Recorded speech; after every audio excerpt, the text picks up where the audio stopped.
ಕಾರಂತರನ್ನ ರವೀಂದ್ರನಾಥ ಟಾಗೋರ್ ಅವರಿಗೆ ಕಂಪೇರ್ ಮಾಡ್ತಾರೆ.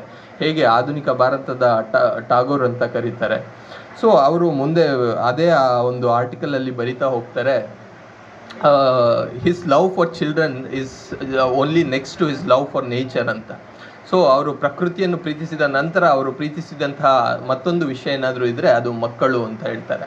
ಸೊ ಮಕ್ಕಳ ಬಗ್ಗೆ ಅವರು ಸುಮಾರು ಬಾಲವನದಲ್ಲಿ ಅವರು ಏನು ಟಾಗೋರರು ಬೆಂಗಾಲ್ನಲ್ಲಿ ಶಾಂತಿವನ ಈ ರೀತಿಯಾದಂಥ ಒಂದು ಪ್ರಯೋಗಾತ್ಮಕ ಶಾಲೆಗಳನ್ನು ಶುರು ಮಾಡಿದ್ರು, ಅದೇ ರೀತಿ ಅವರು ಕೂಡ ಮಕ್ಕಳಿಗಾಗಿ ಪ್ರಯೋಗಾತ್ಮಕ ಶಾಲೆ ಶುರು ಮಾಡ್ತಾರೆ. ನಂತರದಲ್ಲಿ ನಲಿ ಕಲಿ ಅನ್ನೋ ಕಾನ್ಸೆಪ್ಟ್ ಏನು ಸರ್ಕಾರ ತರುತ್ತೆ, ಸೊ ಅದೆಲ್ಲದೂ ಕೂಡ ಅವರು ಆ ಒಂದು ಸಂದರ್ಭದಲ್ಲೇ ಟ್ರೈ ಮಾಡ್ತಾ ಇರ್ತಾರೆ.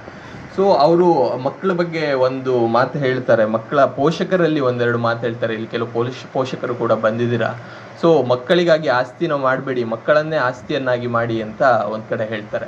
ಸೊ ಅದು ಇವತ್ತಿನ ಒಂದು ಮೆಟೀರಿಯಲಿಸ್ಟಿಕ್ ವರ್ಲ್ಡ್ಗೆ ತುಂಬಾ ಇಂಪಾರ್ಟೆಂಟ್ ಆಗುತ್ತೆ. ಸೊ ನಾವು ಅವ್ರಿಗೆ ಏನು ಮಾಡಬೇಕು, ಏನು ಮಾಡಬಾರ್ದು, ಆ ರೀತಿಯಾದಂಥ ಅವ್ರಿಗೆ ವೆಲ್ತ್ ಅಕ್ಯುಮುಲೇಟ್ ಮಾಡೋ ಬದಲು ಅವರಲ್ಲಿ ಜ್ಞಾನವನ್ನು ತುಂಬುತ್ತಾ ಹೋದರೆ that is the contribution that we can give to them ಅಂತ. ಸೊ ಹಾಗೆ ಅವ್ರಿಗೆ ಒಂಥರ ನಾವೆಲ್ಲ ಅಲ್ಪ ಇರೋರು, ನಾವು ಸಣ್ಣ ಯೋಚನೆಗಳಲ್ಲಿ ಮಾಡೋರ್ಗೆ ಏನಾಗ್ತೀವಿ ಅಂದರೆ ನಾವು ಇವತ್ತಿಂದು ದಿನ ನೋಡ್ತೀವಿ, ನಾಳೆದು ನೋಡ್ತೀವಿ. ಬಟ್ ಅಂಥ ಮಹಾಚೇತನಗಳು ಅನೇಕ ತಲೆಮಾರುಗಳ ನಂತರ ಏನಾಗ್ಬೋದು, ಅವ್ರಿಗೆ ಏನು ಮಾಡಬೇಕು ಅಂತ ಹೇಳಿ ನೋಡ್ತಾರೆ.